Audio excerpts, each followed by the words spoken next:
कह रहे हैं कार्यक्रम में सुनिए। में पाईजी अन्न क्षेत्र के शुभारंभ कार्यक्रम में मंच पर उपस्थित प्रदेश शासन में मंत्रिमंडल के मेरे सहयोगी मंत्री श्री रविंद्र जायसवाल जी, यहां के स्थानीय विधायक डॉक्टर नीलकंठ तिवारी जी, महापौर श्री अशोक कुमार तिवारी जी, जिला पंचायत अध्यक्ष श्रीमती पूनम मौर्य जी, भारतीय जनता पार्टी के जिला के अध्यक्ष और विधान परिषद सदस्य श्री हंसराज विश्वकर्मा जी, ट्रस्ट से जुड़े हुए सभी पदाधिकारीगण श्री कृष्ण कुमार चालान जी, अखिलेश खेमका जी, श्री राकेश गोयल जी, श्री कृष्ण कुमार खेमका जी,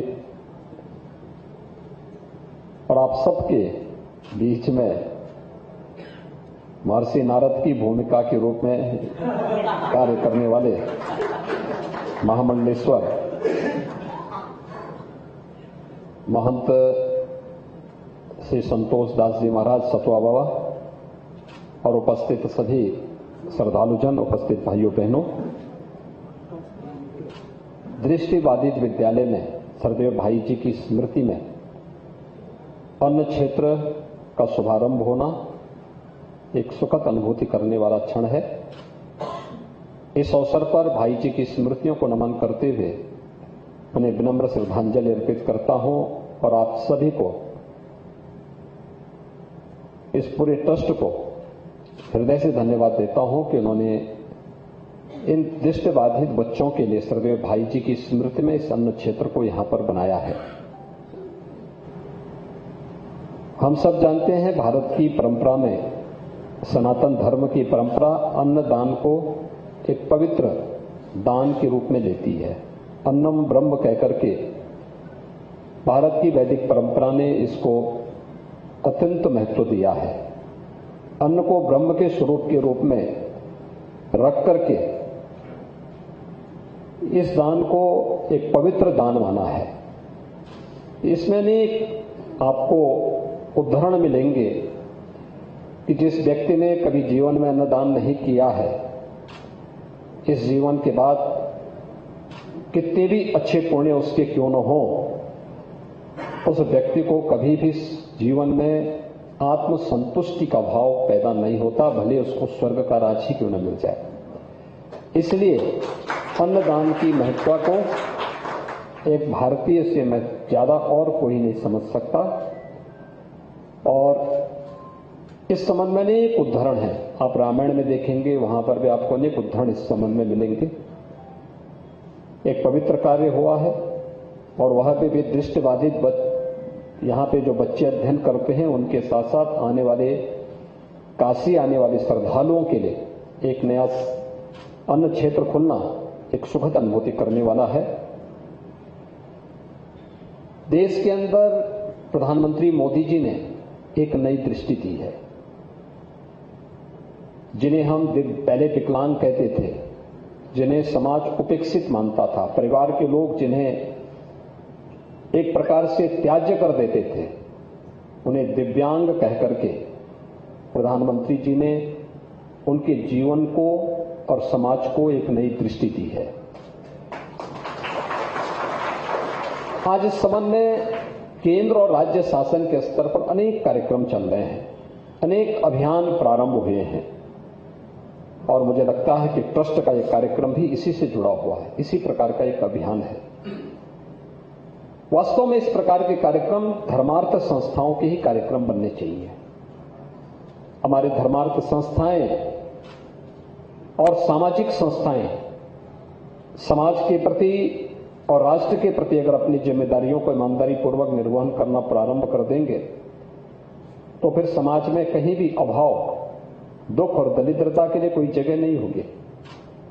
सर्वत्र खुशी का माहौल होगा, राम राज्य की स्थिति होगी। और गीता प्रेस की जो मासिक पत्रिका निकलती है कल्याण, जब सेठ जी ने श्री जयदयान गोयनका जी ने जब गोरखपुर में गीता प्रेस की स्थापना की और लगभग 100 वर्ष पहले गोरखपुर से कल्याण मासिक पत्रिका का प्रकाशन प्रारंभ हुआ, तो संपादक के रूप में किसी एक ऐसे व्यक्ति को जो सनातन धर्म के मर्म को समझता हो उसका चयन होना था। तो सरदेव भाई जी हनुमान प्रसाद पोद्दार जी को इसके लिए चयन हुआ। आजीवन उन्होंने इस व्रत को निभाया। कल्याण में जो आलेख उनके समय में छपे थे वही आलेख आज भी चल रहे हैं और उन्होंने घर घर तक यानी साधन न होने के बावजूद कोई ऐसा सनातन धर्मावलंबी नहीं होगा भारत के अंदर, उत्तर से दक्षिण, पूरब से पश्चिम और दुनिया के अंदर कहीं भी, जहां पर सनातन धर्म के मूल्यों को उन घरों तक कल्याण के माध्यम से पहुंचाने का कार्य न किया हो।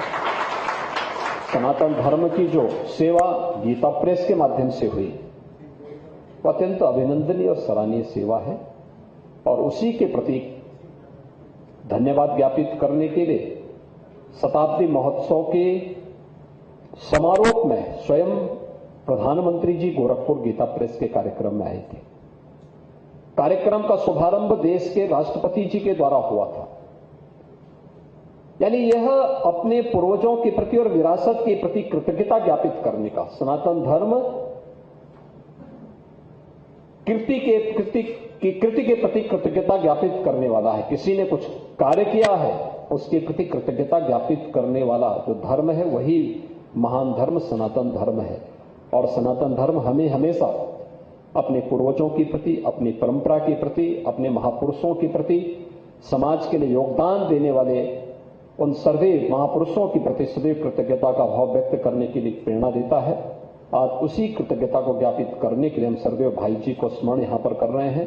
मैं एक बार फिर से उनका स्मरण करते हुए उनकी स्मृतियों को नमन करता हूं, उन्हें विनम्र श्रद्धांजलि अर्पित करता हूं और ट्रस्ट को धन्यवाद देता हूं कि उन्होंने सर्वदेव भाई जी की स्मृतियों को एक नई जीवंतता प्रदान की है। इसके लिए हृदय से धन्यवाद देते हुए आप सबके इस अभियान के प्रति अपनी मंगलमय शुभकामनाएं देता हूं। धन्यवाद। जय हिंद।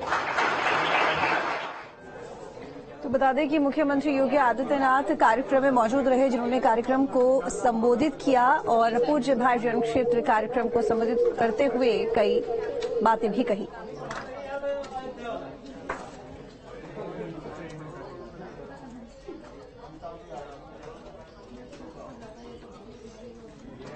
बुंदेलखंड में हर घर